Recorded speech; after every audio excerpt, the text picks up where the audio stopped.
dos 60 anos, fizemos 60 anos do golpe de 64, né, neste ano, e o seu livro Escritos de um Veado Vermelho, que foi publicado pela Unesp, se debruça no tema do movimento LGBTQIA+, e o período da ditadura militar brasileira. Queria que o senhor comentasse um pouco sobre essa pesquisa e também esse novo lançamento. Então, o livro foi uma iniciativa, um sonho de muitos anos. Esse título eu já tinha criado há muitos anos, estava procurando um livro para esse título de Veado Vermelho. É uma provocação, é claro, porque essa palavra veado é uma palavra muito forte, muito pejorativa, uma palavra que faz muito dano às pessoas LGBTQIA+, mas a gente tem reapropriado essa palavra para esvaziá-lo. Então, é por isso, inclusive, o que me disseram que dois membros do conselho editorial do Unesp, é mesmo? Ele quer esse título mesmo? O editor falou, sim, ele quer esse título do livro. Então, o livro é uma coletânea de artigos que eu tenho escrito ao longo da minha carreira. Alguns são novos, que nunca foram publicados, outros são publicados em diversos livros ou jornais acadêmicos aqui nos Estados Unidos e no Brasil. E eu queria oferecer para o público essa coleção de vários ensaios sobre meus olhares sobre o Brasil ao longo dos últimos 50 anos. Então, tem desde ensaios autobiográficos explicando como chega no Brasil, porque todo mundo sempre me pergunta, como é que você chega no Brasil e fala português e se engajou nas lutas? Então, para não repetir isso, sempre escrevi um artigo que explica a minha trajetória de como chega no Brasil, a minha militância antes de chegar no Brasil e depois. Tem ensaios sobre a história do movimento de solidariedade internacional com o Brasil, tem ensaios sobre o processo durante a ditadura, sobre ativistas do movimento LGBTQIA+, durante a ditadura, sobre pessoas como Herbert Daniel, que foi da luta armada, estava no asilo, e quando ele voltou, ele foi um defensor de pessoas vivendo com HIV e AIDS. Então, é uma tentativa de oferecer para pessoas que conhecem minhas obras, conhecem minha atuação, conhecem minha participação nas lutas no Brasil e fora do Brasil, para conhecer a maneira que eu consigo analisar o país. Então, tem ensaios históricos sobre uma análise sobre como entendemos a história do Brasil, outros sobre figuras históricas que eu acho interessante, que vale a pena recuperar e contar suas biografias. Então, é uma tentativa de oferecer um olhar um pouco único.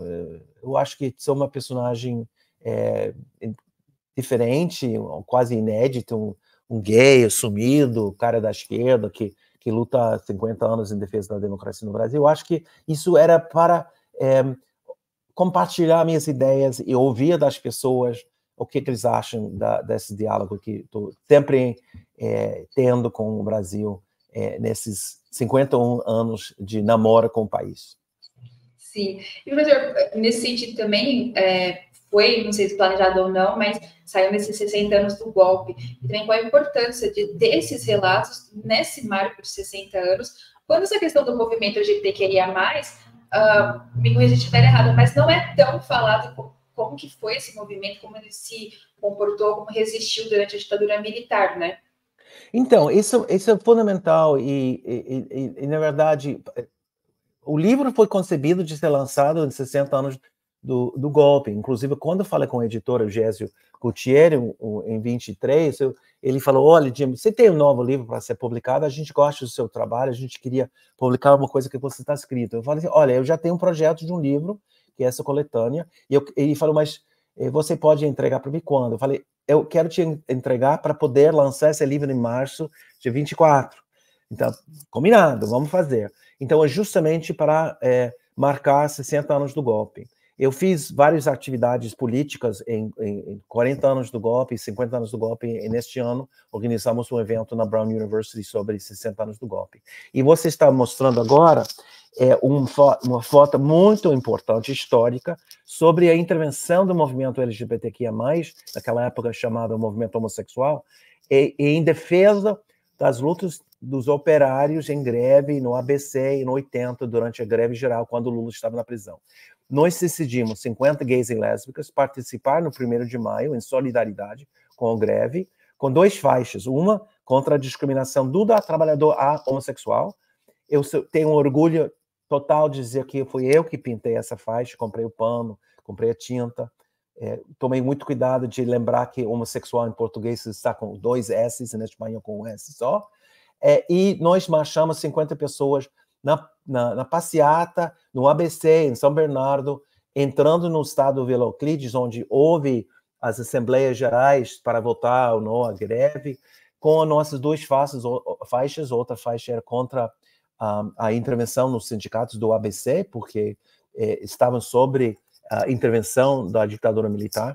Então, nós, com essa atividade do 1º de maio de 80, iniciamos um diálogo com o movimento sindical e a classe trabalhadora sobre a discriminação que pessoas LGBTQIA+, da classe trabalhadora, pessoas de origens humildes, pessoas pobres, enfrentam no dia a dia, e a necessidade das entidades da classe trabalhadora defender os seus direitos quanto cidadãos.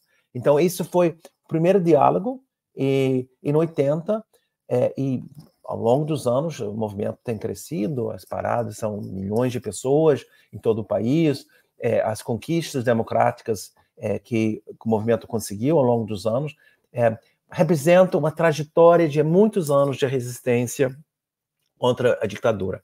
Por quê? Porque a ditadura evitava ou proibia a democracia, a possibilidade de um livre debate sobre o que seria a democracia no país. E os movimentos que surgiram no final da ditadura, como o movimento LGBTQIA+, eram movimentos profundamente democráticos, dizendo que na transição para uma outra sociedade, outro governo, outro regime, que tipo de governo, que tipo de sociedade nós queremos. E nossa resposta é uma democracia pluralista, que respeita a diferença, que respeita a diversidade, que todo mundo cabe, e nós temos que lutar para esse tipo de sociedade. Então, isso está representado nas lutas do movimento LGBTQIA+, durante a ditadura, contra a ditadura, que são menos valorizado e reconhecido. Por isso é muito importante, eu e outras pessoas, como o historiador Renan Quinalha, de escrever essa história para lembrar que nós também fomos fundamentais no processo democrático no Brasil no final dos anos 70, no começo dos anos 80. Isso é outra imagem maravilhosa, exatamente.